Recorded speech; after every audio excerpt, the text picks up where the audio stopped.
اس 4 ماہ کے عرصے میں شیخ مجیب الرحمان صاحب نے بڑے سخت بیانات بھی دیے، بلکہ مشرقی پاکستان میں تو کچھ جگہوں پہ جگہ جگہ پہ وائلنس بھی ہو رہا تھا، لیکن شیخ مجیب الرحمان پھر بھی انتظار میں تھے کہ قومی اسمبلی کا اجلاس بلایا جائے اور ان کو اقتدار منتقل کیا جائے۔ اسی دوران 13 فروری 1971 کو صدر جنرل یحییٰ خان نے ایک اناؤنسمنٹ کر دی، جس میں انہوں نے فرمایا کہ قومی اسمبلی کا اجلاس 3 مارچ 1971 کو بلایا جائے گا، جس میں اقتدار کی منتقلی کا عمل شروع کیا جائے گا۔ مگر پھر وہی ہوا جس کی توقع تھی، صدر یحییٰ خان نے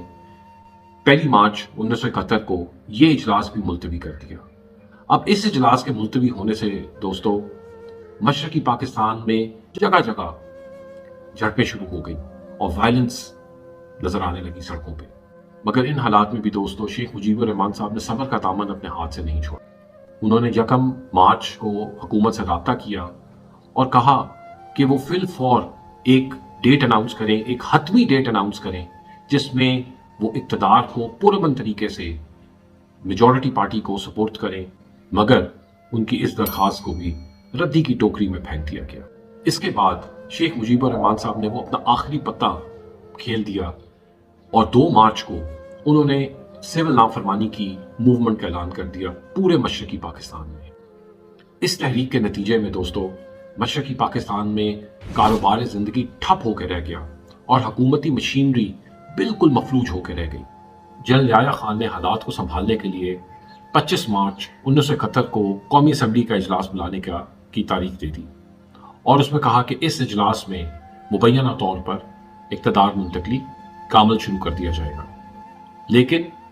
تب تک بہت دیر ہو چکی تھی، کیونکہ اب شیخ مجیب الرحمان اپنی مرضی کی شرائط کے مطابق قومی اسمبلی کے اجلاس میں شرکت کرنا چاہتے تھے۔ 7 مارچ 1971 کو ڈھاکہ کے پلٹن گراؤنڈ میں انہوں نے ایک عوام کے سمندر سے، جس میں 10 لاکھ لوگ شریک ہوئے، ان کے سامنے اپنی شرائط رکھ دی۔ انہوں نے فی الفور مارشل لاء ہٹانے، اقتدار عوامی نمائندوں کو منتقل کرنے اور مشرقی پاکستان میں فسادات کی تحقیقات کا مطالبہ کر دیا۔ انہوں نے فرمایا کہ اگر ان کی یہ شرائط حکومت مان لیتی ہے تو وہ 25 مارچ کے قومی اسمبلی کے اجلاس میں شرکت کرنے کے بارے میں سوچیں گے۔ مگر ان مطالبات کے ساتھ ہی انہوں نے مشرقی پاکستان کے عوام کو عدم اعتماد کی تحریک کو اور تیز کرنے کے لیے بھی ساتھ کہا۔ تقریر کے آخر میں انہوں نے یہ بھی کہا کہ اب جو جد و جہد ہوگی وہ آزادی کی جد و جہد ہوگی۔ شیخ مجیب الرحمان صاحب کی یہ تقریر جنرل یحییٰ خان صاحب کے لیے ایک کھلی وارننگ تھی۔ شیخ مجیب الرحمان صاحب نے اس تقریر میں ایک اشارہ کر دیا تھا کہ اب اگر اقتدار منتقل نہیں ہوتا یا نہیں کیا جاتا تو وہ آزادی کا نعرہ لگا دیں گے۔ لیکن دوستو افسوس کہ صدر یحییٰ خان نے شیخ مجیب الرحمان صاحب کی ان شرائط اور اس وارننگ کو بھی سیریس نہیں لیا۔ دوستو شیخ مجیب الرحمان صاحب کی اس تقریر کو آج بنگلہ دیش میں آزادی کا اعلان سمجھا جاتا ہے، جبکہ صورتحال کچھ ایسی نہیں تھی۔ حقیقت یہ ہے کہ 7 مارچ کو شیخ مجیب الرحمان صاحب نے آزادی کا نعرہ نہیں لگایا تھا، اشارتاً کنارتاً انہوں نے بات کی تھی، لیکن ایک ڈائریکٹ اعلان نہیں تھا۔ کیونکہ اگر یہ آزادی کا اعلان ہوتا تو شیخ مجیب الرحمان صاحب اپنی تقریر کے آخر میں یہ مت کہتے کہ اگر حکومت میری ان شرائط کو مان لیتی ہے تو میں قومی اسمبلی کے اجلاس میں شرکت پر غور کروں گا، اور اگر وہ آزادی کا نعرہ لگا دیتے تو پھر دوستو بنگالی عوام ہماری پاک فوج کے خلاف اپنے ہتھیار اٹھا لیتی۔ مگر ایسا نہیں کچھ ہوا۔ حقیقت کچھ یوں ہے دوستو کہ شیخ مجیب الرحمان صاحب نے آزادی کا اصل اعلان ریکارڈ کرا کے ایک محفوظ جگہ پہ رکھوایا ہوا تھا، اور وہ اس ایک نازک موقع کے انتظار میں تھے کہ کب وہ نازک موقع آئے اور وہ اس بیان کو ریلیز کرتے۔ صدر یحییٰ خان نے شیخ مجیب الرحمان صاحب کو یہ نازک موقع بہت جلد دے دیا۔ صدر جنرل یحییٰ خان نے مشرقی پاکستان میں بگڑتے حالات کو دیکھ کر فی الفور فوجی آپریشن کا اعلان کر دیا۔ اب دوستو افسوس کی بات دیکھیے کہ 25 مارچ 1971 کو قومی اسمبلی کا اجلاس ہونا تھا، جس میں اقتدار کی منتقلی کا عمل شروع ہونا تھا، مگر 24 مارچ 1971 کو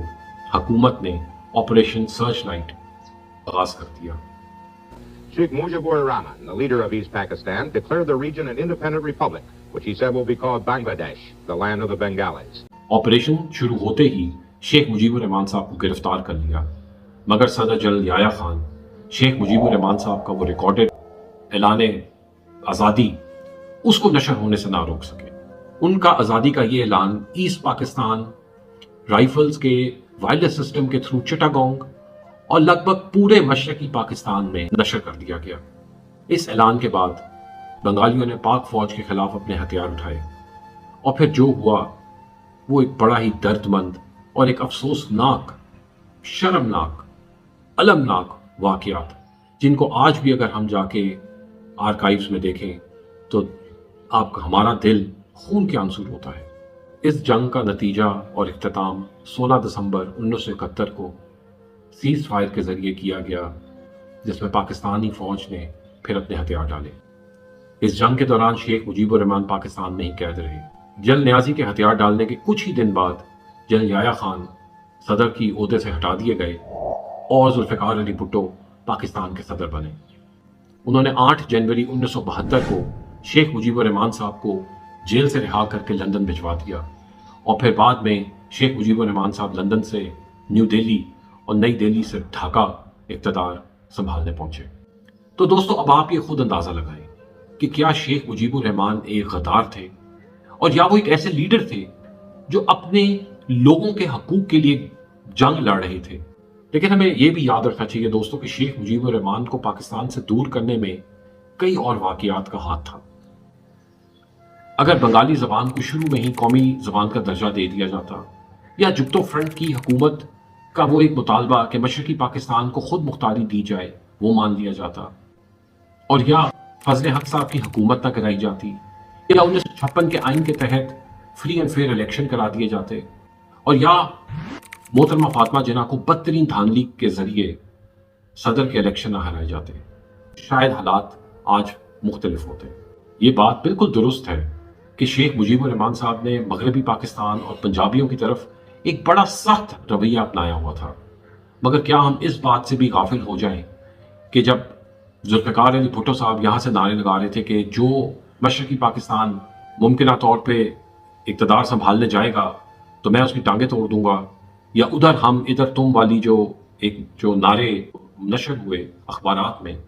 کیا وہ کم سخت تھے؟ ان سب کے علاوہ شیخ مجیب الرحمان صاحب کی میجورٹی ہوتے ہوئے اس کو تسلیم نہ کرنا اور ایک میجورٹی پارٹی کے اوپر فوجی آپریشن کا اعلان کر دینا، یہ وہ واقعات ہیں دوستو جن کی وجہ سے پاکستان آج دو لخت ہوا۔ کچھ ناقدین یہ ویسے دلیل دیتے ہیں کہ اگر شیخ مجیب الرحمان صاحب کو اقتدار سونپ دیا جاتا تو شاید وہ اپنے 6 نکات مغربی پاکستان پہ بھی لاگو کر دیتے، جس کی وجہ سے اگر آپ اس وقت کے حالات کو پڑھیں تو آپ کو بڑا کلیئرلی نظر آتا ہے کہ صدر جنرل یحییٰ خان کا بڑا ایک کلیئر ٹل تھا ٹوورڈ ذوالفقار علی بھٹو صاحب۔ لیکن اس دلیل کا سمپل ایک جواب یہ ہے کہ اگر یہ آئینی مسئلہ تھا تو اسے حل کرنے کے لیے پارلیمنٹ کا فورم استعمال کیا جانا چاہیے تھا، اور شیخ مجیب الرحمان تو بار بار اس چیز کا اعلان کر رہے تھے کہ قومی اسمبلی کا اجلاس بلایا جائے اور اقتدار جیتی ہوئی پارٹی کے سپرد کیا جائے۔ دوستو، میں یہ نہیں کہتا کہ شیخ مجیب الرحمان صاحب الگ وطن کی حمایت میں نہیں تھے۔ 1970 کی الیکشن کیمپین میں شیخ مجیب الرحمان صاحب نے جب مشرقی پاکستان کو بنگلہ دیش کہہ کے بلایا تو اس سے صاف ظاہر ہے کہ وہ چاہتے تھے ایک خود مختار بنگال، یعنی ایک ایسی اسٹیٹ جس کو خود مختاری کے ذریعے مضبوط کیا جائے۔ یاد رکھیں دوستو کہ وہ اسمبلی ایک دستور ساز اسمبلی ہونا تھی جس نے پاکستان کا فائنلی ایک آئین ڈرافٹ کرنا تھا، جس کا شیخ مجیب الرحمان صاحب نے حصہ بننا تھا۔ لیکن دوستو، مغربی پاکستان کے لیڈرز نے دور اندیشی نہیں دکھائی اور انڈیا کو وہ کھیل کھیلنے کا موقع مل گیا جس کے نتیجے میں بنگال، جس نے شاید علیحدہ تو ہونا ہی تھا، مگر وہ ایک ایسی تلخ اور ناقابل بیان اور المناک یادیں چھوڑ گیا جن کو اگر ہم آج بھی جن پہ بات کریں تو دل خون کے آنسو ہوتا ہے، اور شاید ہم اس طرح کی ایک خونی قسم کی علیحدگی سے ہم بچ سکتے تھے۔ شیخ مجیب الرحمان صاحب نے شاید جلد بازی میں بنگلہ دیش تو بنا لیا، لیکن وہاں خود زیادہ دیر حکومت نہیں کر سکے۔ 15 اگست 1975 کو کچھ فوجی جونیئر رینک کے افسران نے شیخ مجیب الرحمان صاحب کے خلاف بغاوت کا اعلان کیا اور ٹینک لے کے صدارتی محل پر چڑھ دوڑے، جس میں شیخ مجیب الرحمان صاحب، ان کی بیوی، ان کے بیٹے